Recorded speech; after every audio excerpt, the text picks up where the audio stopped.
اور नाज़रीन अब आपको बताएं कि साबिक chief engineer LDA Israr Saeed को chief engineer city, chief engineer TEPA Abdul Razzaq Chauhan को चीफ इंजीनियर सदरन और मौजूदा chief engineer LDA Mazhar Hussain को दोबारा से चीफ इंजीनियर टीपा लगाए जाने का इम्कान है। जबकि ज़राए ये भी बता रहे हैं कि LDA ने बताया है कि उन तीनों को चीफ इंजीनियर्स लगाने का भी इम्कान है।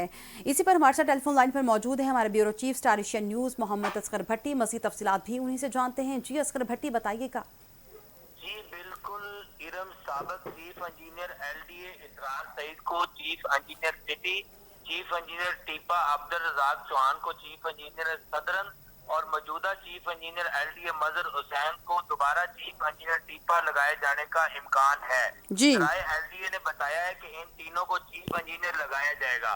मैं आपको ये भी बताता चलूं कि सिटी के चीफ का काम शहर के प्रोजेक्ट मुकम्मल करवाना है, सदरन के चीफ मेगा प्रोजेक्ट करवा सकेंगे और जराये के मुताबिक साबिक चीफ इंजीनियर टीपा मजहर हुसैन जो कि मौजूदा चीफ इंजीनियर LDA हैं, हाल ही में तैनात दोबारा हुए हैं, उनको दोबारा वापस चीफ इंजीनियर टीपा लगाया जा रहा है।